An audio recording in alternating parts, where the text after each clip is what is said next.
It's the Sean Widmer Podcast. It's a journal by someone that just really doesn't like to write.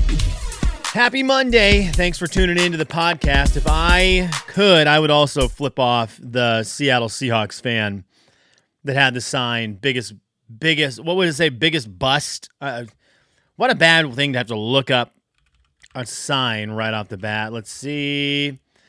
What did it say? It said, this is at the Seahawks preseason game against the Raiders. Bigger bust, Geno or Jamarcus Russell? That Seahawks fan sucks, for the record. That Seahawks fan sucks. Oh, I'm sorry. Geno won a bunch of games for the Seahawks. I actually was so mad about that Seahawks fan. That's the kind of Seahawks fan that ruins the legacy of Seahawks, the 12th man and all that. That's the kind of jerk that makes it impossible to like the Seahawks. That's not how the podcast was going to start today. We're going to talk about running today. We're going to talk about sweating on the run. And we're going to talk about sweating in this very chair right here. This is the Sean Widmer Podcast. Thank you for tuning in. Let me adjust the camera for the YouTube viewers or those of you who watch the video on Spotify. Marshawn Lynch was taking pictures at the Seahawks game. Preseason game against the Raiders. I just couldn't believe it. Geno Smith, Pete Carroll, both on the Raiders, the Las Vegas Raiders. How I can't do that cool voice. But Geno runs out. He's had a number of years now in Seattle before he got released and went to the Raiders. And they were, what are we doing? Why are we mad at him? He won more games than he lost. We were going to the playoffs. We had a winning record last year. Didn't make the playoffs, but with a winning record, insane. And people are making signs that say bigger bust, Geno or Jamarcus Russell. Like Jamarcus Russell, one of the biggest busts in NFL history. It was not clever. It wasn't cute. It wasn't fun. It was dumb. And the worst part is that person probably made that sign sober and then brought it in sober. So that Seahawks fan needs to lose access to games. They don't deserve to be at games. That one sucked. Now, it would have been a clever sign, which I haven't thought of a clever sign yet because I'm not in the business of making signs and going to Seahawks games and having those great seats. Then we're different. But Geno, of course, double middle fingers to the guy. I'm with him, double middle fingers to the guy. I thought that was a joke, and I'm glad that Pete Carroll, when he talked about it, he was asked about it. It's like spit all over my microphone. I just ate a bunch of popcorn. And I can't eat popcorn anymore. I just drop it. I drop it everywhere. So there's that. Okay, so anyways, Pete Carroll was asked about the obscene gesture. Defended his quarterback. He said, "Did you see what the sign said?" Next question. Right, Uncle Pete. No brainer. Double middle finger to that guy. Okay. I did a 5K. My wife and I did a 5K this week. We did it this weekend. We did it Saturday night. We did the 5K. And I've got thoughts because there's a lot of thoughts in my head about the 5K. Let me start here. I love street races. I love them. Not the Fast and the Furious kind, but foot races. I love them. This stems from Bloomsday and Spokane, which I think is that a 10K, 100K, a Bloomsday length. It's just put it in miles. We talked about this.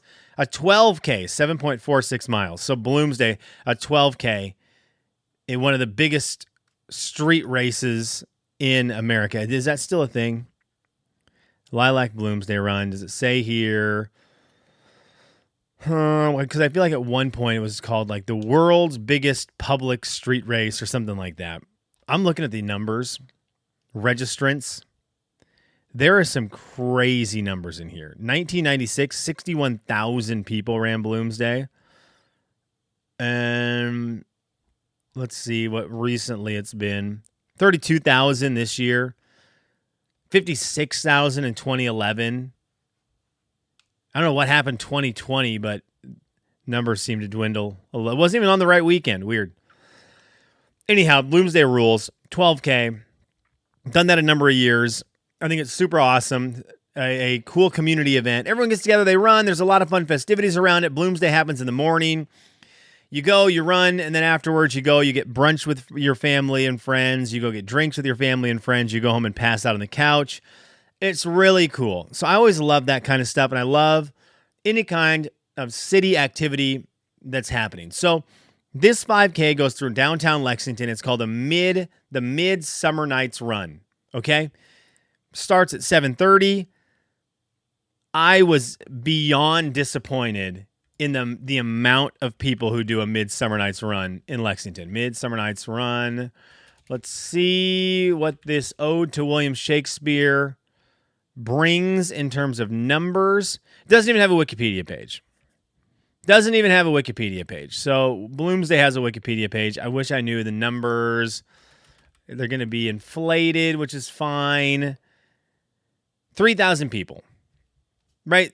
So a lot less. And it should be a lot more because the run is great. I joked last week, semi-joke, was not a full joke. I don't know how much a 5K is. I don't know kilometers. I don't know metric system. I know 1 meter is like 3 feet, but I'm not in the business of extrapolating 3 feet into how many K that is and then figuring out how many miles that is. Like, I just want to know how many miles it is. Turns out it's 3.1 miles. So I got to take a drink of water. Hang on. This popcorn is everywhere. What a classy move to eat a bunch of popcorn. Right before hitting record and then having to drink a bunch of water. And I'm not going to edit. So you're listening to it live here. But 3.1 miles, 5K. People get excited about it. I had people say, did you train for the 5K? It's 3.1 miles. This is not Bloomsday 12K. This is not a half marathon. This is not a full marathon. It's 3K. This is how much people walk in a day. Okay, and you can walk it, you can run it. No, I didn't train for a 3K or 5K. Now, I should have. So, first things first, I loved it. I'm in next year. I'm always in a 5K. A 5K, Bloomsday gets a little intense. The 12K gets a little intense. You get to Doomsday Hill, which for those who don't know what it is, you run, I feel like you run for 5 miles, and then all of a sudden at 5 miles, Bloomsday people are like, are you tired? And you go, yes, we're all tired. And then they say, what about a gigantic 1 mile hill that's straight up? How's that sound? And you're like, it sounds terrible. And they're like, doesn't matter. Here it is. And so you run for a mile up a hill and you want to die. The entire 5K we ran is not as miserable as the 1K of Bloomsday's Doomsday Hill. It's just the most miserable. So this wasn't like a thing where I got done and I'm like, why? Give me the sticker. Give me the 5.0 and I'm going to put that on the back of the truck. It's not that kind of thing. It's more of like we did it together. My wife and I did it together, and you're with a bunch of people, and it's community, and it's very fun. People walking, people running. You get the guys who you start running, and then you see them finishing, and you're like, we just started, boys. We just started. Which I guess is a spoiler. I did not win the race. A little bummed out about that. Did not win the race. In fact, lost by 15 minutes. The winner of the this year's Midsummer Nights Run ended in 15 minutes and 25 seconds. Oh, no, sorry. That's the wrong year. The winner, give me the number. The winner of this year's Midsummer Nights Run was Corbin Harris, who finished at a time of 15 minutes, 21 seconds. He ran a pace of 4 minutes, 57. Okay, so I've gotta do some math here. It says his pace was 4:57. Is that a kilometer? 4:50. That's not. I can't help the marathon world, but I wish I could. You're so stupid. Everyone in the racing world is so. Stop being cute. You can't have it called a 5K, and then on your official end results, say your time was 15:21 and the pace was 4:57, because that pace is minutes per mile. What are we doing? 2 minutes. 2 minutes per kilometers. Do you understand how you did this to yourself? You made the race in kilometers, and then you switched in the pace to miles, and that's stupid of you, and that's on you, stupids. His pace was apparently 4 minutes, 57 seconds a mile, but miles aren't a real thing because we ran kilometers. I don't know. Okay, sorry. I'm lost in the weeds here. Anyways, I lost by 15 minutes. I ran the 5K in 30 minutes and 46 seconds, which is not fast at all. All right, we're going to get into that here in a second. I lost to my wife, who is a real good runner, and she is coming off having her third child. And so she is working back into running shape, and she's not at peak running shape, and she still beat me.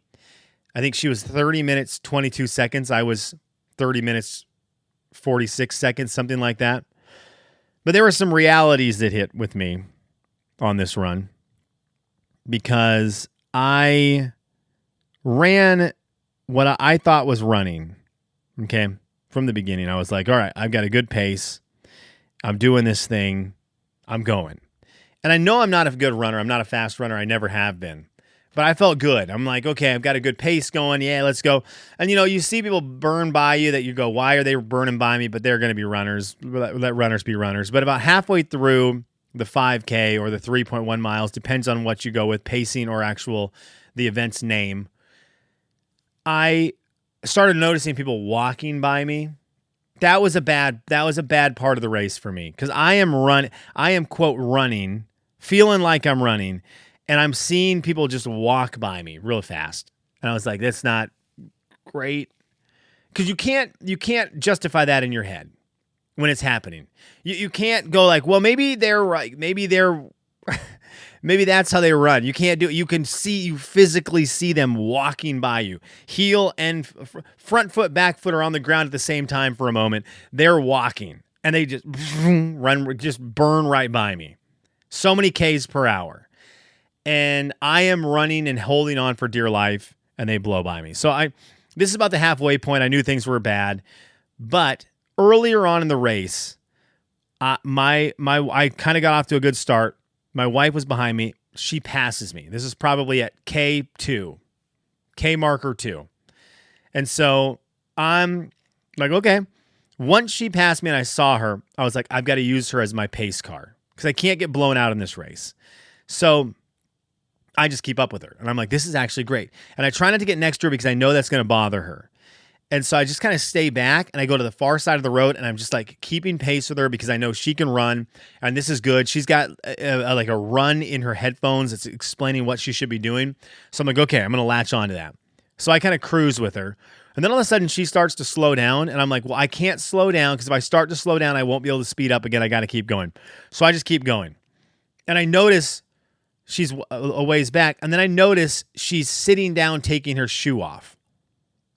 I'm like, uh-oh, that's not good. She had just got new shoes. So I'm like, the new shoes are bothering her. And I'm like, okay, well, I'm off. Goodbye.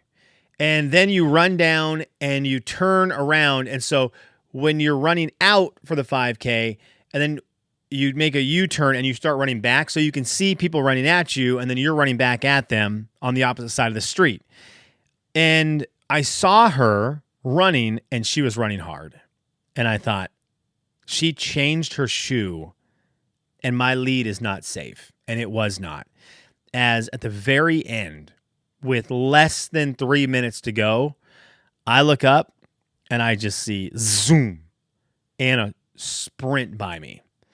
And there's this moment in my head where I was like, you can't lose at this point. She sat down and took her shoe off. You can't lose. And for a moment, I stepped on it. I was like, here we go. Dig deep. And I dug deep and realized I had hit bam, the shovel hit cement. And I was like, I'm deep. I have dug as far as Doug can dig. And I just had to watch my wife cruise by me and beat me in the race. And then, of course, I couldn't even keep up with Corbin Harris, who finished in half the time I did. And so all the results come out, and we're laughing. We're looking at who beat who, and Anna beat me by 30 seconds. And I was excited for her. She was excited. Fair is fair. She beat me fair and square. Beat me, and she changed her shoe. Had she not had to not change it, but if she had not taken her shoe off and readjusted, she would have beat me by 2 minutes, maybe more. So we get the results in, and it gives you a breakdown of your standings. So Anna gets hers. She finished. Now I've brought it up. She finished at 30 minutes 27 seconds, a 9-minute 49-second pace. If you're going by miles, which is stupid. She finished 613th out of 1,700. Okay, 1,704. That was the number of people. So 1,704.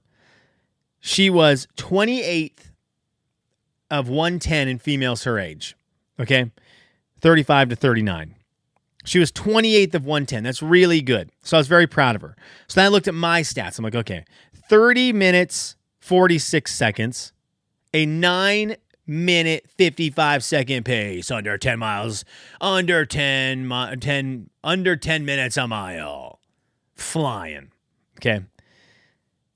I finished 632nd of 1,704. But then this is the one that really got me. In the male 40 to 44 category, where I am, I finished 52nd of 95. I wasn't even top half of my age group. The reality sunk in there, and I was hurt. So that wasn't great. 52nd of 95 is not great. That's embarrassing. I have to apologize to my kids for that. It's so bad. I will say this, as you get older, you start to realize something. I think I started noticing this at Hoop Fest when I was in my late 30s. There comes a point where a lot of people realize they don't need to be playing recreational 3-on-3 basketball at Hoop Fest anymore. And so all of these guys who played in their 20s, and you play in your 20s, and you could play anywhere from guys who play 7 days a week and are the best basketball players to guys who played last Hoop Fest and then didn't play for 365 days, and they're not good. You run into a lot of those not good players. You stop running into those people in your 30s. And then into your 40s, even less. Everyone who's playing Hoop Fest at my age at this point, they're playing. So there's no free wins anymore because everyone's playing. Same with this run. If you're somebody who's running at 43 years old and you're running the 5K, for the most part, you're running it and you are a runner. You're not just going to casually, like me, I'm going to show up. I haven't ran. I think we did the math. The last time I ran was 2019, the year before COVID, the Bloomsday before COVID. Because then I just knocked if for those of you watching on YouTube, I'm just rocking the camera right now. That was the last time I ran. It was so much fun and I was dying. But I haven't run since then. And you don't it's not like riding a bike. I mean, it is that you're running, but you don't just all of a sudden you're like, I ran 9-minute miles last time. I'm going to do that again because it's like riding a bike. It's not. I also did myself a disservice, and this is not, I want to make sure I preface all this by saying my wife would beat me fair and square no matter what.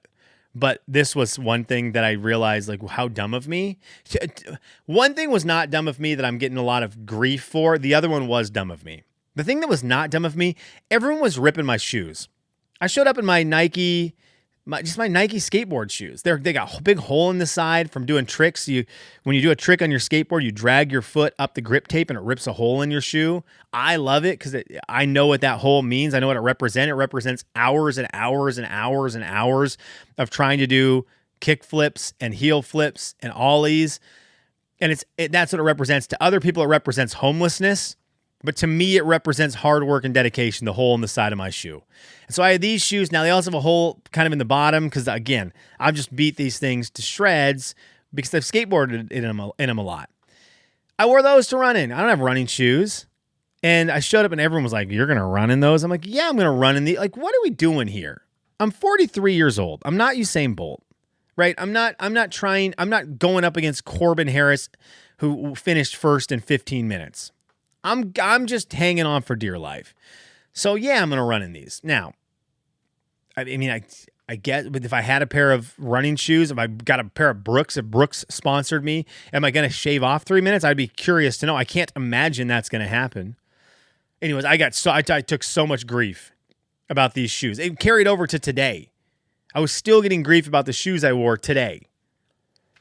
Like, I'm not fast, everyone. It doesn't matter. As long as I'm not wearing boots or dress shoes, I'm going to be all right. So I had those. The thing that killed me, the night before, Friday night, dumb move by your boy. Dumb move. I was on the Peloton, and I was like, I'm going to do a Peloton ride, nightly little Peloton ride. And it came up, like, one of the things that came up, if you're a Peloton person, they'll do weeks where it's like Beyonce week, Britney Spears week, NSYNC week, Kesha week, whatever. Insert artist here, Lil Wayne week. And for a week, they'll do like all their music. And I'm always like, that's so cool to the people who, like, if that's your favorite artist, which some of those I really like, but it's not my favorite. If it's your favorite artist, that's got to be cool. And I was like, I wonder if there is a Weezer ride. Like, just in general. They didn't do a week, but if there's a ride. So I typed it in, and sure enough, there's a Weezer ride. And I was like, I'm doing this Peloton ride, 30 minutes. Let's do it. Let's go. And I did it, and I realized why they do these themed rides. As soon as the music I love more than anything in the world started playing through my headphones, I was like, I can pedal this thing to the moon and back. I can pedal for years. You want me to turn the resistance up to 5 million? You got it. And I'm pedaling because this is freaking Say It Ain't So. This is Thank God for Girls. I can pedal like crazy during Thank God for Girls. And the power of the music and why they do these themed weeks that people love so much, like, hit me, and I was just overwhelmed with excitement and energy. And so I went so hard in this Peloton ride. And the next morning I woke up, I was like, my legs are a little sore. Well, that's not what you want to say on race day. My legs are a little sore. And so they were hurting. They were hurting really bad. And tonight they're still just kind of on it. I'm just kind of hanging on for dear life. My calves are tight. It was great. And it was fun afterwards. I'm going to offend some people here in a second. It was fun afterwards. My wife and I went and got a beer at Ethereal Brewery. Great. I actually have one of their cups here. There you go. An Ethereal. There's an official Ethereal Brewing, Lexington. They've got a great hazy down there that I love. This podcast is unofficially sponsored by Whistle Punk in Spokane. And then unofficially sponsored by Ethereal here in Lexington. They've got a great hazy. And Anna and I went there, had a great time. She got a glass of rosé. I got a hazy. We drank these things on their patio. It was so delightful after a run. I loved it. Well, then we were hungry. And, I mean, I got it. I'm not going to be able to do them justice. Elsa, who is our nanny here, who lived here for 6 months, she claimed this place downtown. I'm going to say their place because I think we're not just going to rip them. Frank and Dino's. She had said, like, this Frank and Dino's is the spot in downtown Lexington, which is a cool downtown. She's like, this is the spot. Well, there's a lot of the spots in downtown Lexington. And we're post-run. We're having some beers. It's Saturday night. This is fun. There's a ton of cool bars that have outdoor seating. I love that, right? It's what a great vibe for during summer. And so we're walking by all these places that are lively and people who have their banners on, or their whatever they are, the flags you wear. What are those things called? I don't know what they're freaking called. Anyways, people are walking around with those things, and you're like, yeah, this is a good vibe. And so we're walking around like, where's this Frank and Dino's that 23-year-old Elsa claimed is like the best spot? So I'm looking, I'm like, it's got to be that place. That's got a great patio. We walk by, it's not. There's another one, that's got to be it. And we walk, and there's some fancy Italian joint that's sitting there. I'm like, well, that says Frank and Dino's on it, but there's no way that a 23-year-old who's going out to try to have fun on a Saturday night is choosing this spot. Sure as heck it was. Sure as heck it was. I said, I wish I could rewind time and be like, you're doing downtown wrong. That's for doggone sure. So let me just say this about Frank and Dino's. If you are going on a date, a nice little date night in Lexington, Kentucky, I'd put it on the list. Up there with Dudley's. I put it there with Tony's. I put it there with the other fancy places downtown that I can't remember. Jeff Ruby's, is that down there? I put it up there. Dudley's I love. But if you're looking to go spend some money on a date night, vibes were cool for that. Dress up, go to a date night. They had a crooner in there singing songs. Fly me to the moon. Except he sang it. He had like this microphone that was sort of making his voice sound tinny, and they wanted to.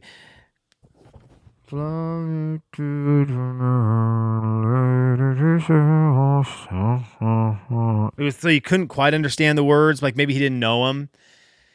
And it was great, right? If you're going on a date night, but we trusted a 23-year-old to send us to a place that a 23-year-old would go to on a Friday and Saturday night, and that did not happen. We did order a meatball. Their menu, very expensive, very expensive. We ordered a meatball, though, that looked the size of a human brain, and it might have been human brain. It was so good. It was so good.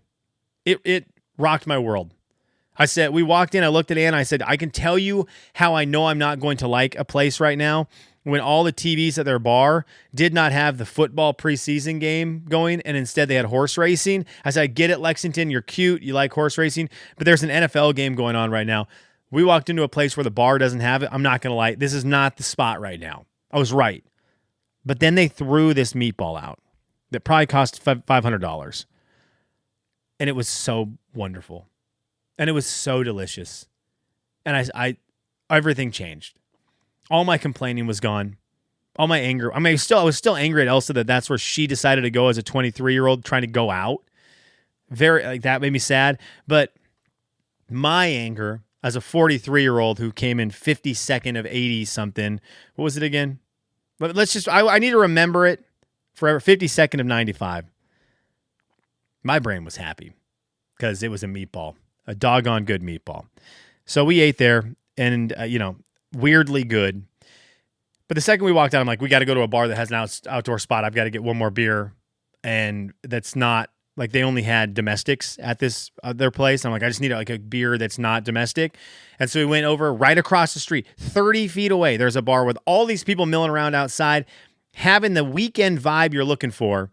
And we had a drink there and went home. 5K successful. I blew right by 15 minutes, didn't I?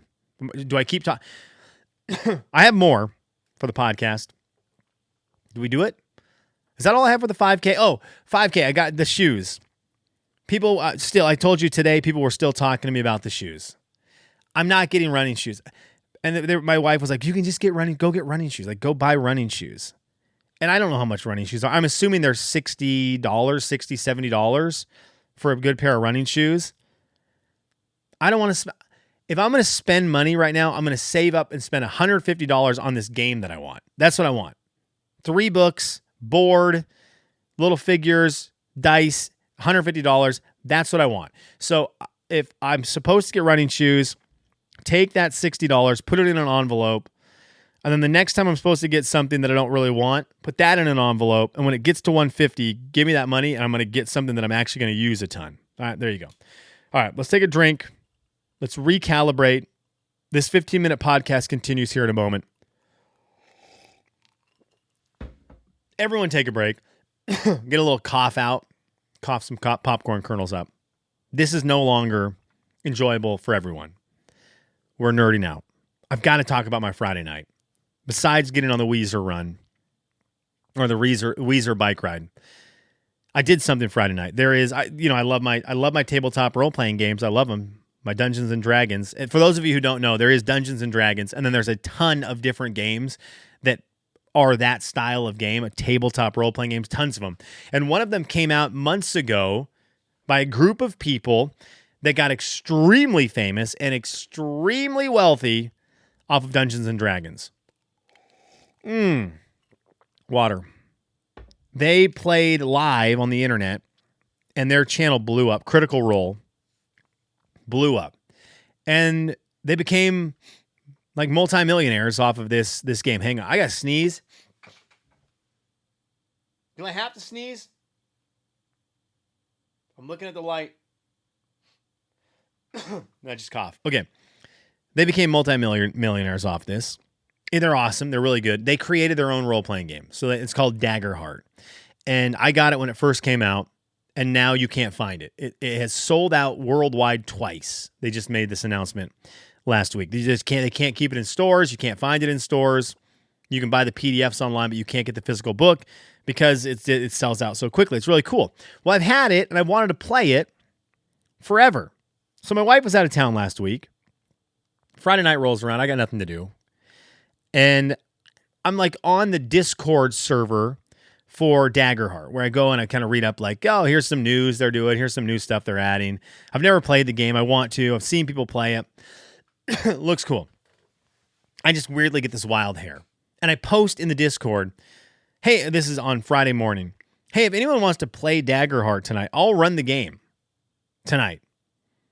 And I hit enter. And then like 20 minutes later, I think, what? Why did I say that?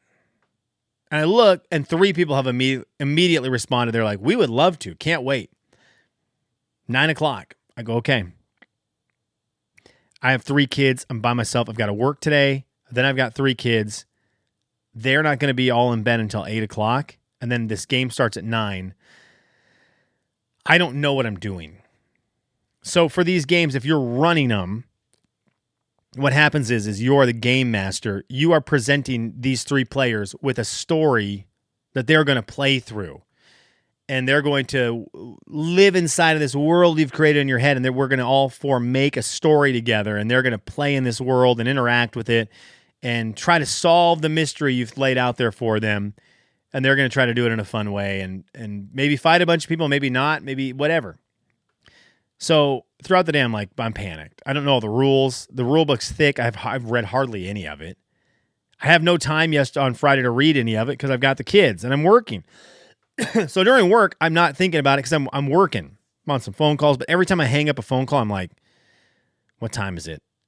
Is work done? Can I start looking at the Daggerheart book? And then I'm also thinking I can't because I've got 3 kids that need my help. So I'm kind of panicking. But I think during the day, I'm like, okay, you know what? Here's what we're going to do. We're going to pretend we're going to have a story where my people are in this city where there's bandits come in. They kidnap some of the locals and they're going to hold them for ransom. And the characters that are in my game, they're going to have to go find these people who are being held captive and bring them back. Okay? So that's what's going to happen. That's the game. They're going to have to figure out how to do this. And I've got it in my mind like, okay, we're going to give them some clues that maybe there's a city, like a really shady town that all these, like, it's a hub of bad guys. And maybe they'll go up there. They've heard rumors that there's, you might be able to get some information up there. They're going to go up there. They're going to talk to some people who are going to lead them to like, oh, we know, we've heard about these kidnappings. We know who did it. It's going to cost you. What can you provide us? Kind of stuff. And maybe they'll threaten them. Who knows? Who knows how they get the information? Anyways, then it's going to lead them to this bad guy base. I've got this all in my head. None of that happens because the people who are playing the game, they go a whole different route. I'm like, brilliant how they were trying to figure it out. But about 5 minutes into the game, I realize I don't know what I'm doing. And it didn't help that when we get into all of our chat together, we're all these strangers to me and I are talking. 2 of them they do this all the time. They run games for people all the time. They run this Daggerheart game all the time. They know it in and out. They're really good at it. They're good at running games. And I have not explained to them that I don't know what I'm doing. And they are really good. And they sound very professional. The third guy gets on. This is the guy I was hoping to get 3 of. He's like, what's going on? Like, just here to play some Daggerheart. He's like, yeah, dude, I don't know. I don't even know what's going on with it. I just want to try, dude. I'm like, yes, this is my people. But the other 2 are very ready for it. I started sweating because I realized I didn't know what I was doing. I had a shirt on. If you're watching on YouTube, I'm going to show you how it looked. This is a long story just to tell you this little payoff. I started sweating 5 minutes in because I didn't, again, nervous. Right close to my shoulders, down under the nips, down to the belly, all the way wet. Like I had just ran a 5K or 3.1 M. Just like I had got done with that. From running a game for 5 minutes. So, the cameras are not on for this. It's just audio. We are playing the game. Okay? I set up a little scene for the people. I've got my headphones on because that's how I can hear them. I'm sweating so hard, I'm uncomfortable. I set up a little situation for one of the guys, hoping that the players will talk to themselves for a second. Take my headphones off. I take my shirt off. I'm now shirtless running this game. Okay? put my headphones back on and I notice a little bit of silence. And I'm like, oh, hey. And the guy goes, what do you think about that? If I wasn't sweating before, I've realized now that they have brought something to my attention that they need an answer for. So instead of just being like, oh, I missed what you said, I go, yeah, that works. And then there's more silence. And I'm now just in total panic because they had made, what turns out they had made a joke. And I didn't laugh. I think they were trying to feel me out. And then I made a fool of myself. And if I wasn't sweating more, if I wasn't sweating already, I depleted the tank of sweat at that moment. It was cool though. I ran it. It was 2.5 hours. It was not good. I don't think I'm sure they wish they had done something else with their Friday night, but I appreciated them doing it for me. I want to do it more. This is something I just want to do. I want to get into running these games. And so I'm looking for anyone if you want to play one online, let me know. Let me know. Jump on right now. See if anyone wants to play at Monday morning, 1 a.m. Anyone? Anyone on? All right, I got to go. This is your favorite 15-minute podcast, the Sean Widmer podcast. You know what? Let's do comments. I forgot we didn't do comments last week at the end last week, and I want to do them. I want to do them because they're great, and I love that you guys take the time to leave comments. That means more to me than you know. I think we're going to start on YouTube, where Roberta comes in and says this. Very cool tool to have on Google. Yes, I'm telling you, I have got now a folder on my phone of bookmarked pages that I go to a lot, easily clickable. Okay, Roberta says, very cool tool to have on Google. God cries too when we are sad. The Jovi comment. And then Roberta says, I'm cracking up over the Wood story, and you need to apply for the trash talk job fill-in. Hysterical, you have the chops. It's unfortunate that I have the chops, Roberta, but I do. It's just not a good thing. I was thinking about this when I was watching these basketball players and the trash talking MC was there, and I was like, I could crush it. And I thought, it's probably not great to know in your head, like, that's the thing I meant to do. Make fun of everyone. Not great. But that's it's the reality that I have to live with, that reality daily. Let's go to the Spotify. What do we have over here? Thanks to Mama, who said, I'm so sorry for your loss. You and Anna gave Jovi Sue such a wonderful life. I really appreciate that. I really, really do. And Yvonne had also commented on that. So Jovi gets to run over the Rainbow Bridge. She'll hopefully play with Grace, my grand dog. She has been gone for a little over 3 years. She was almost 13 with us for 13 years. It's hard for us, but no more pain for them. I know, Yvonne, I know. Shout out to Grace. Hopefully Grace and Jovi Sue are just cruising around. I know if there is food in dog heaven, Jovi will not be getting anywhere near the Rainbow Bridge. She will be in the food portion of heaven eternally. She will never leave there. The dog is going to be 1 million pounds. Okay, here we go. The two from the most recent episode. Let's start with Spokane Yvonne. I said Spokane Yvonne because we're going to do Spokane Ian, but Yvonne. She said, love that Jovi gave you a last present through Woods. Anything basketball will always be your favorite thing. It is. Anything basketball is my favorite. I love it so stinking much. And I don't think we've got enough guys to play tomorrow night because people are on summer break and stuff. And I'm already dreading not having basketball on Monday night. Spokane Ian, thank you, Yvonne, by the way. I also weirdly love that Jovi did give me the poop through Woods on the carpet. Like, it wasn't fun to clean up, but it was just, I needed it. I think I needed it because I've been very sad about the Jovi thing. Spokane Ian says this. The trash talk is the sole reason why I played Monday Night Combat.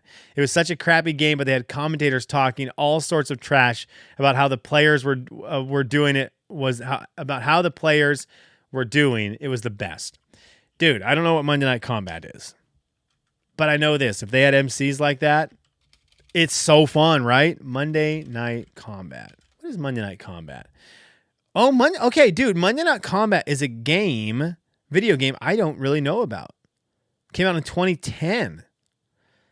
Downloadable third-person shooter video game by Uber Entertainment. I'm gonna watch a video on this, Ian.